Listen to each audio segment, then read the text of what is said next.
Hello lovely people, it's Alex from Nintendo Live here. Hang on a second. Wrong channel. Let's start again. Well, jokes aside, today's video isn't really a review as such, and so I'd probably refer to it more as a PSA type video, so that's what we're going to roll with today, and perhaps things are going to be a bit more unscripted than usual. Anyway, years ago in an episode of the N64 Japanese Eye, I reviewed the Nintendo 64 game Shiren the Wanderer, which was an extremely interesting game, but with the major flaw that it was heavily Japanese text heavy. And I've just looked at the date when I actually uploaded that video, and it was in June 2014 apparently. And man, did I look young in that episode.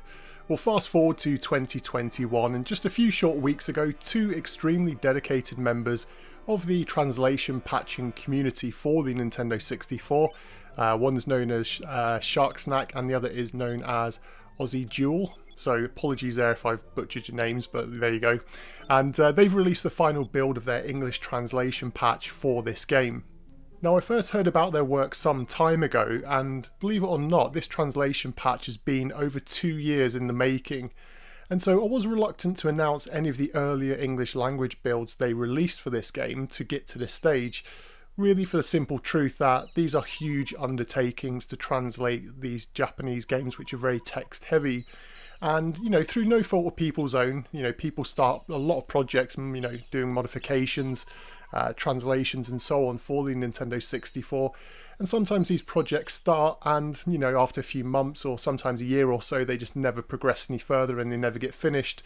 And it can be really frustrating, especially if it's a project that you're really excited or looking forward to. And for me, this was one of those projects. So when I heard that work had started, I was kind of waiting with bated breath to see sort of exactly what would happen. So imagine my delight when I started getting a ton of you guys messaging me over the Facebook group, letting me know that work was complete and the game was now fully translated into English for the world to enjoy. So reading the patch notes from the translators, here we've got the game following a 10-year-old Shiren, or Shiren, I'm going to go with Shiren, and his companion. He's a little, you know, what is he, like a little foxy or squirrel looking dude. He's called Copper, and they work together to protect the village of Napus. Again, Napus, Napus, whatever you want to call it, basically. It's entirely up to you. It's however you want to interpret it. But they're basically protecting the village from a terrible enemy.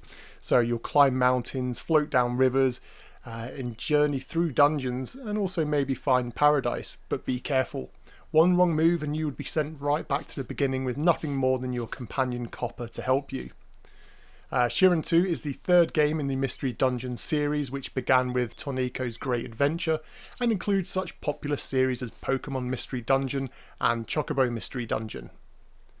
Like a simpler version of Dark Souls, you'll die, which is one of the greatest lines I think I've ever seen in any of these translation patch notes.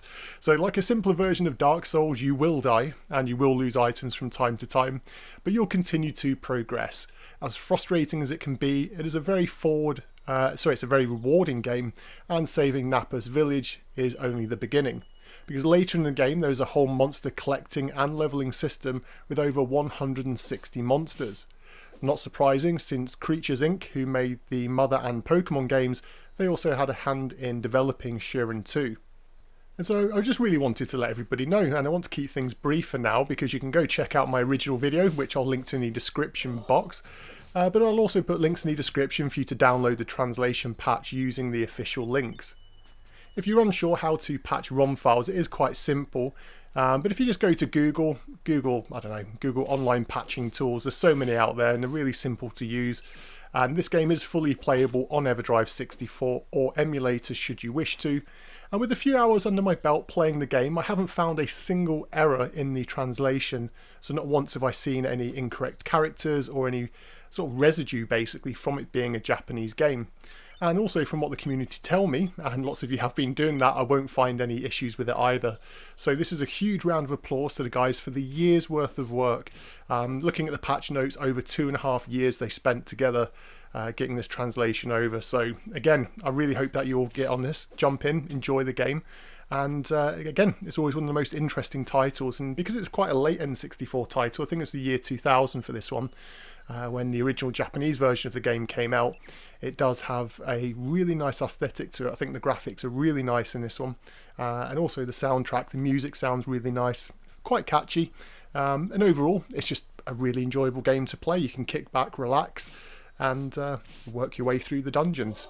So I'm going to leave you with some extended footage for now. This is only going to be from the first part of the game, so there's not going to be too many spoilers, from much further into the first, maybe half an hour at the most, I think I'm going to be showing in this video. But thanks to everybody for watching, and until next time.